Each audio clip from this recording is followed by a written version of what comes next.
Let me speak clearly so there is no confusion. Yes, an invitation came from the United States. They wanted a meeting, discussions about security, about American citizens in Burkina Faso. I said no. Not out of disrespect, but out of priority. Because while they prepare meeting rooms, we are rebuilding villages. While they offer talks, we are arming our defense forces. While they fly in for diplomacy, we are walking barefoot to serve the people. I will not leave my country to sit in air-conditioned rooms while my people face heat, hunger, and danger. If they are serious about peace, they know where we are. But we will not cross oceans to be lectured. Not anymore. Our security is not a negotiation, our sovereignty is not a debate, and our dignity will never again be up for discussion. We are focused on real work, and that work is here. Burkina Faso comes first. Always. Ladies and gentlemen, welcome again to Ibrahim Traoré's era. Today's story, one the Western press will either bury or bend, but here we speak it straight. Because what just happened between Captain Ibrahim Traoré and the United States wasn't a meeting. It was a message, a statement, a quiet invitation landed, sent with diplomatic polish. Let's talk, they said, about security, about protecting American citizens in Burkina Faso. But Traoré didn't hesitate. He didn't consult.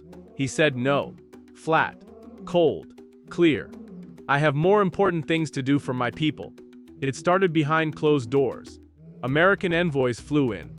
Not to see Traoré himself. No. They went around. Through the foreign ministry. Formal. Friendly. They said they were concerned.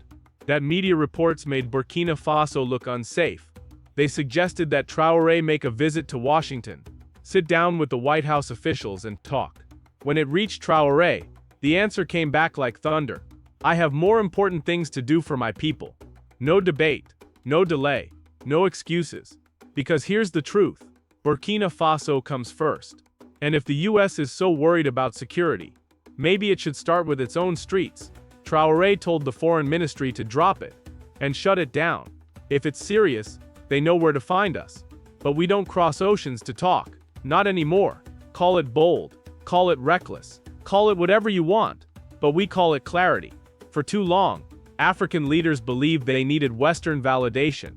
But Traoré has cut from a different cloth. He doesn't want their cameras. He doesn't crave their praise. He doesn't need their approval to lead. His mission is rooted in the land. The villages, the farms, the schools rising from ashes. That's where his loyalty lies. He knows leadership doesn't happen in conference rooms. It happens in the dirt, with the people. And that's where he stands. Western media says Burkina Faso is falling, that terrorism is spreading, that all is lost. But they won't show you the truth. They won't show you the young men volunteering for local defense. The clinics are reopening. They won't show you the gold that no longer disappears to Europe, but stays in Africa. Why? Because chaos sells. And if they can frame Africa as broken, they can swoop in with solutions tied to strings. Traoré sees it, and he won't play the game. They want Africans to forget. Sankara was praised until he rejected their loans. Gaddafi was embraced until he stopped the oil. It always ends the same way. Smile, shake hands, say yes, then surrender. This is a new era. Traoré flipped the script before the pen hit the paper. When the rejection went public, there was no panic in Burkina Faso. There was pride and quiet determination. This was never about one man saying no to Trump. It was about saying no to dependency, no to begging. The age of waiting is over. The age of building has begun. And the waves are very strong. And they can tolerate weak leaders, corrupt ones, even brutal ones. But they cannot handle focused leaders. Leaders who don't bend. Leaders who don't need their spotlight. Leaders who only care about results. Traoré is that kind of dangerous. Because men like that cannot be bought. And they don't fall easily. Why? Because the people are with him. Fully. Fiercely. This isn't just leadership. It's spiritual. His people believe the ancestors walk with him, that his authority is not just political. It's ancestral. That's why coups fail. That's why foreign pressure fizzles. That's why fear doesn't reach him. You can't intimidate a man protected by his own land. For too long Africa was told, listen, obey, follow. But that world is crumbling. New alliances are forming. New voices are rising. Traoré is one of those voices. And he's not speaking alone. He speaks for a continent that is done kneeling. He's not flying off for photo ops.